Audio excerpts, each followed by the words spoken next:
What up, community? Welcome to Learn Astrology with Spacebug. And today we're going to cover the planets, some of their more important information, and most importantly, the glyph that represents them in astrology charts. If you don't know which planet's which, then you're not going to know what the fuck it means for it to be in a certain place. So that's where we're starting. If you're not familiar with exactly how astrology works or what it's trying to tell you, check out the video, what is astrology? It might be what the fuck is astrology, I'm not sure. But check it out, it'll explain exactly what's going on. Here we go. We're going to start with the sun. Even though astrology charts are geocentric in nature, the universe is heliocentric. And since it is kind of the primary placement that everyone is familiar with, this is a good place to start. So what is the glyph for the sun? Right there. It's literally a dot, the bullseye, dot with a circle around it. So, what can we tell you about the sun? The sun it represents the genius or the individual spark of the divine within the individual. It is your ego, your will. It is the lens through which you see the universe. It represents your dharmic lessons or your dharmic things you have to fulfill, basically, to get to your balance, to balance your karma in this life. So it's things that are going to come up in your timeline so that you can eventually get to where you balance some of your karma throughout the course of your life. The sun is exalted in Aries, specifically 19 degrees. Its domicile is Leo. It is a detriment when it's in the house, or I'm sorry, in the sign of Aquarius, and it falls in Libra. So an exaltation would be heightened awareness of that energy, and the fall is going to be a reduced function of that planet inside of the sign. So, let's see. The sun is the day ruler of fire signs, and it's a masculine sign.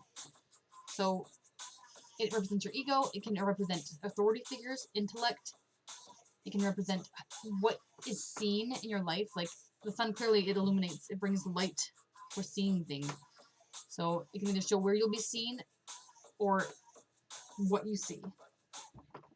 Moving on. Now we're going to talk about the moon.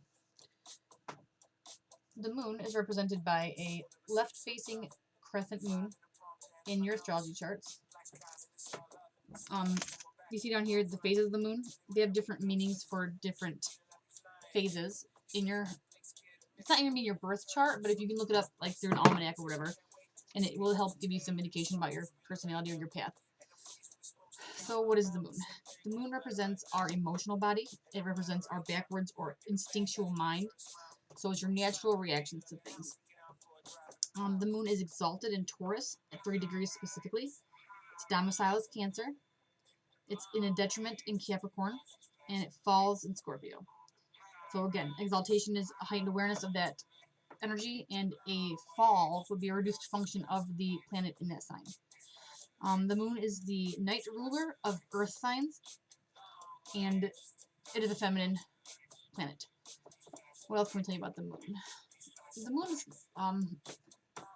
kind of associated with karma, like from your past. So if you think about the moon being your instinctual mind, where does the instinct come from? It comes from the past. Things you've learned, things you've experienced. So that's probably important to know. What else can we tell you? Because the moon represents feelings, you could probably check there in a natal chart for signs like mental illness, some negative aspects or whatever. In a way, I feel like the moon would represent your, we already said responses, but what you take from experiences with others. It represents the mother, that private type of stuff in your life. The moon will be considered a nurturing planet, or the nurturing energy that you give to others and what you will receive from your parents.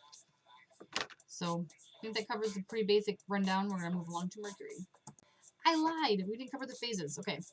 So if you're born under a full moon, that would indicate that you have a warrior energy. You're ready to bring yourself to the fight. Full moon to the 3/4 moon or gibbous moon would be someone who can retell tales. A storyteller, a myth keeper, somebody who will have talent in the arts. Half moon zodiacs is the judge.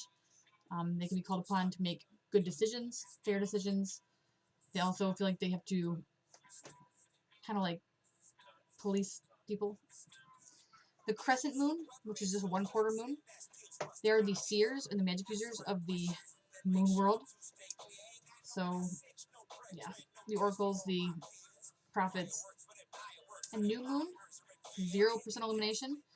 That's going to cover your tricksters, people who teach lessons through unconventional means.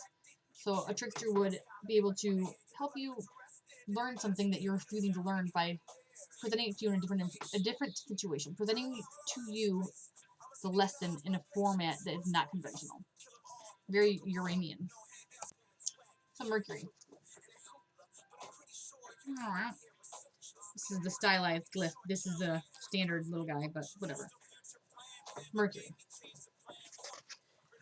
Mercury represents your ability to communicate, your ability to put what is in the backwards mind out. So it is also your rational thinking. Oh shoot. I will just go back and edit a couple of letters, but Mercury rules the signs of Gemini and Virgo. Communication. It's exalted in Virgo at 15 degrees. Its domiciles are Gemini and Virgo, so it's the signs that it rules. It's in detriment if it's placed in Sagittarius or Pisces, and it falls in Cancer. So here's the theory behind that, or whatever. It'd be in detriment in Sagittarius because Sagittarius reaches into higher consciousness, and the forward mind cannot grasp that. Pisces, same thing. Pisces is very supernatural, very ethereal. So when it's reaching out to the universe for answers, Mercury is like, no, this should make sense right here, right now. I want facts, I want lists, I want organization. That's something else that Mercury rules. It falls in Cancer because Cancer is literally emotion. Thinking doesn't always correspond with emotion. Is it your mind or is it your heart you're going to follow? It's good to try to sync those together, but in its base energy, they are not the same. Mercury is a gender-neutral sign. It's neither male nor female, although it is associated with the god Hermes and Egyptian god Thoth, which is the deity who brought alchemy into the world. And I believe writing in some myths, but I'm not positive, so don't quote me on that. Mercury is the night ruler of air signs, so if you're born at night in a night chart, you get extra emphasis on the reading in wherever Mercury is. What else can we tell you about Mercury? Mercury is also a messenger of the gods, so I would definitely consider the energy of communication transdimensionally. Does that make sense? Yeah, that makes sense. Also, Virgo people or Gemini people, anyone who's ruled by Mercury, even if they're not one of those two signs, if they have a lot of strong Mercury placements in the chart, they're going to have non-stop rapid-fire thoughts. That's just what Mercury does. It moves quick, and it has a lot to say. Venus, the planet of love. It's not just the planet of love. It is the planet of love, or beauty, more precisely. It's also the planet of resources, like where you're going to get your money from, treasury type of things. You know, the things that you want to be surrounded with every day. Venus will show you that in your chart. Venus is exalted in Pisces, specifically 27 degrees. Its domiciles are Taurus and Libra. Its detriment is Scorpio and Aries. And it falls in Virgo. It is the day ruler of both earth and water until Ptolemy or whatever changed it up somewhere down the line. You could just make it the day ruler of earth, but who knows? Who knows who was right and who was wrong? We just have to get the math behind it, and we'll figure that out together somehow. For me, the way that I like to interpret Venus in the chart is creativity, and that is an aesthetic beauty type of concept if you're thinking about art. But it does give you a ability to process things in a way that will make them more flowing. So, what's it called? Feng Shui or whatever. If you are looking to Venus in a chart, you can look for, one, like I said, where they're going to get their money from, resources, what they will find pleasing to be around. They say in a man's chart, Venus will represent the wife, although I've also heard that Jupiter will represent both in different forms of astrology. What else can I tell you about Venus?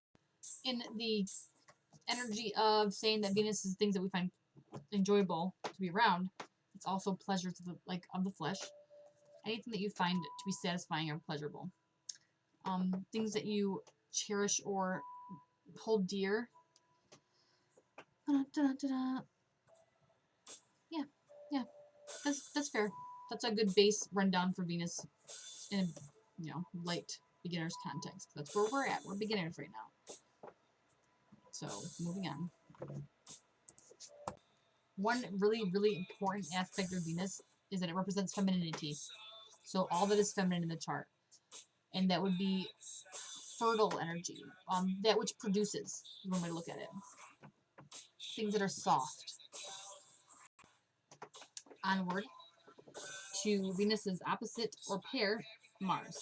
So Mars represents everything that's masculine in a chart. Things that are like competition, not intuition, initiative. There we go. That energy to start things. My personal brain analysis of Mars is energy. It's the things we spend our energy on. It's where we draw energy from. So Mars is exalted in Capricorn, specifically 28 degrees. Its domiciles are both Aries and Scorpio. It's in detriment in Libra or Taurus, and it falls in Cancer. It is the ruler of water in day and night charts. I guess currently in I think it's Hellenistic astrology. I'm not positive. I don't study that form. But what else can we say about Mars? Mars also rules things we're passionate about, things that get our blood going. So anything that really makes your heart pump, energy. So that is adrenaline in a way. Let's see. What's a practical concept for Mars? Places you might face confrontation in your life. Things you'd be probably be willing to fight for. Where you stand in your power would be a good way to put Mars. Let's see. Mars represents your independence, willpower, bravery, like I said, ambition or initiative. And that's it for now. That's a good start. Okay, so now we're moving on to Jupiter. This is the glyph for Jupiter in your chart. Jupiter is luck. Jupiter is wisdom. It is the guru or the teacher. Jupiter is one of my favorite planets. When you find Jupiter in your chart, it's where you're blessed, truly.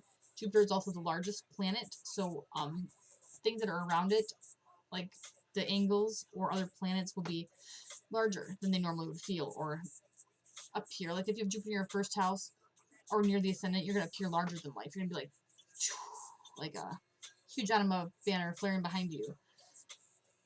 Jupiter is exalted in Cancer. Its domiciles are Sagittarius and Pisces. It's in a detriment in Gemini and Virgo. And it falls in Capricorn. It is the night ruler of fire charts. Now, Jupiter falls in Capricorn. My Jupiter is in my 12th house in Capricorn. 12th house Jupiter is considered super lucky. Like escaping any crazy life or death situations. You're going to come out. You're going to make it. You might not be great, but you're going to make it. It can also, Jupiter can give you a place of a false sense of ability in certain parts of your chart too. Like wherever it is, you're going to be more confident about it because you just happen to be lucky there. Like I said, it can represent the guru or like anywhere you're going to gain personal wisdom that will take you towards your path. Remember, all of this stuff has a goal of balancing your karma. So where it falls, it won't be the only wisdom you take in, but it will be the most relevant to your incarnation. Being associated with guru energy or learning energy, Jupiter can show places like long trips, pilgrimages, where you're going to go far from home to receive divine wisdom or guidance. Saturn, the opposite of Jupiter. People consider Saturn to be restriction, blockages. But here's the glyph. Saturn also represents time and reality. So if you think about it, you can't really look at Saturn as a detriment. You have to look at it as a fact. Just because something is, if you don't accept something as real, you can't address it if it's an obstacle to get over it. So I like to look at Saturn as reality and as something that makes the intangible tangible. It is the physical form, the physical mass of existence, that layer, that realm. Okay, so it can show difficulty though. Like in aspect, it would show, if it's aspecting Mercury, the communication planet, we would say that there's a difficulty communicating. But remember, difficulty comes into our path to make us greater. When you overcome those difficulties, you become a different level of master. Okay, so Saturn is exalted in Libra at 21 degrees. Its domiciles are Capricorn and Aquarius. It is in detriment if it falls in Cancer or Leo, and it falls in Aries. Saturn is a slow planet. Anything associated with it is going to be slow. Time, you know what I mean? It's associated with time, maybe because it's so slow. It's the slowest moving planet that we can see from the Earth. Saturn is a planet that's also associated with past lives and karmic ties. So if you're looking at a synastry chart, you're going to look at Saturn to see where their interactions are. It represents the masculine parental figure, but I think really, in my opinion, from my experience, it just represents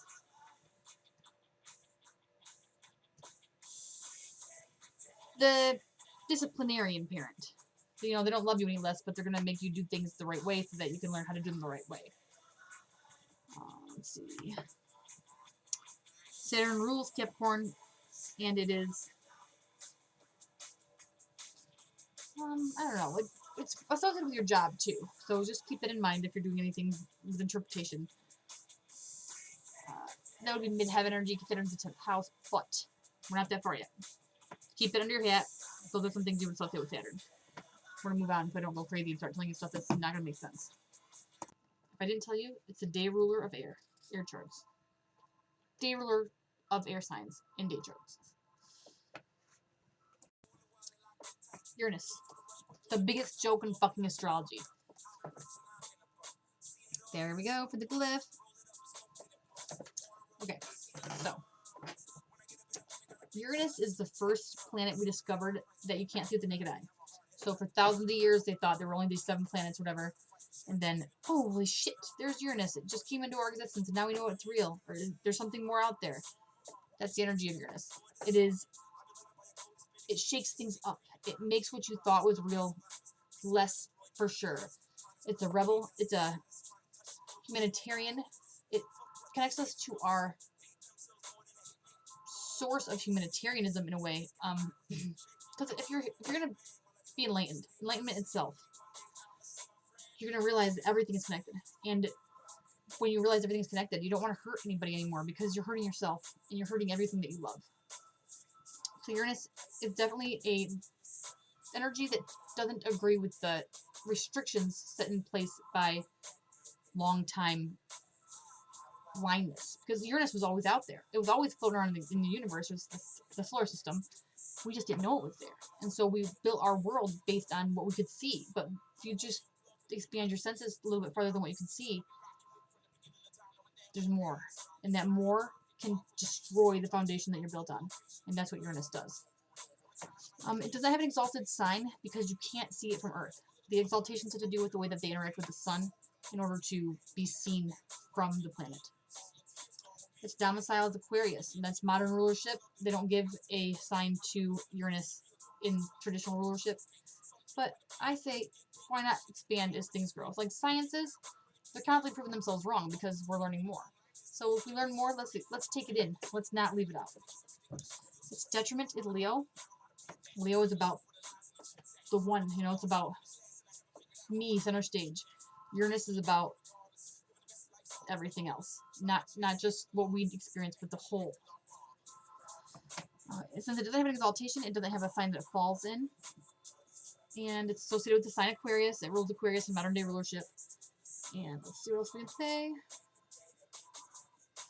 It can show unusual or weird energy. If you're looking at a chart, Uranus is going to be somewhere that the person is individual, where they don't conform. Anti-conformity would be the perfect probably way to describe it. It can rule inventiveness, insights from beyond. Yeah, that's what we're going to stop with. So Uranus is the place in your chart, or any chart, where shit's going to be unique. It's going to be its own way. It's not going to take no shit from what everybody thought was happening before. When Uranus walks in the door, shit's going to get mixed up. I'm not going to believe anything anymore. The sky's going to turn red, and it's going to be real, so whatever. But, yes, moving on. Moving right along to Neptune. Okay, so, you guys don't care about the details probably, but that's the glyph you're going to see for Neptune.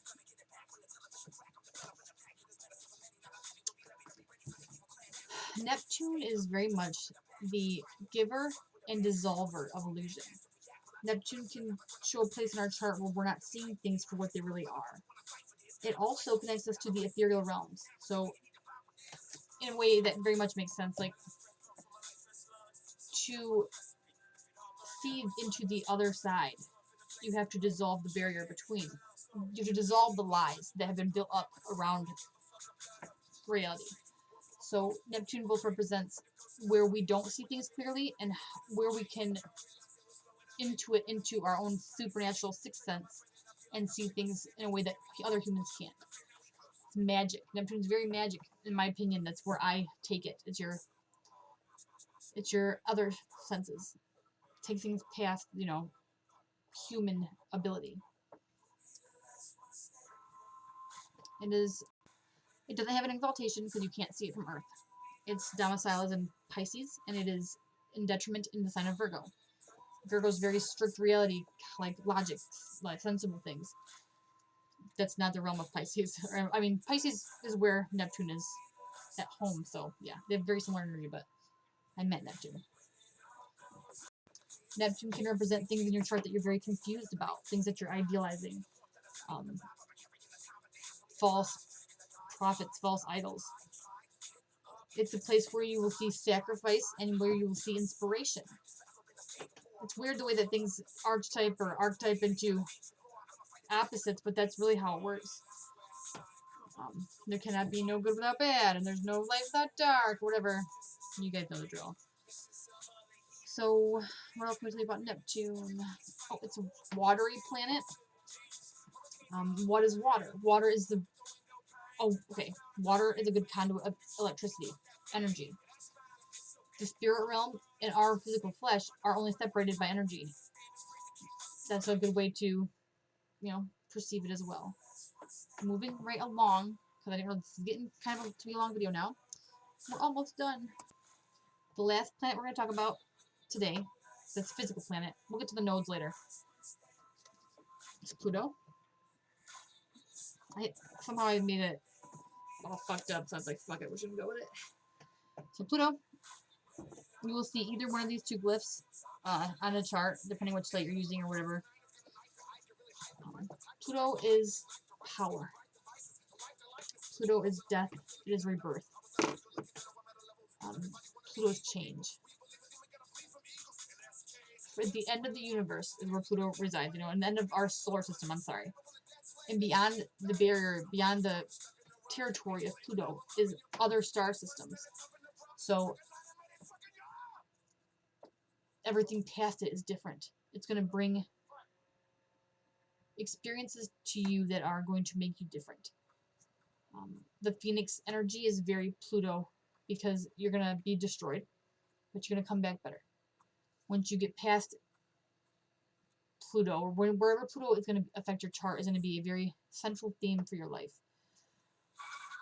I feel like Pluto is very karmic in its influence over us. I'm not sure if that's supported by other astrology systems, but it's Pluto. Pluto rules Scorpio. It's not exalted because you can't see it from the planet. But like I said, it's domicile as Scorpio. It's in detriment in Taurus. And it doesn't have a fall because it doesn't have an exaltation. So Pluto, what can we tell you? Pluto is the point of the truth. So it's going to help you get to the truth of a situation. Pluto can show you things that have been long buried, long hidden.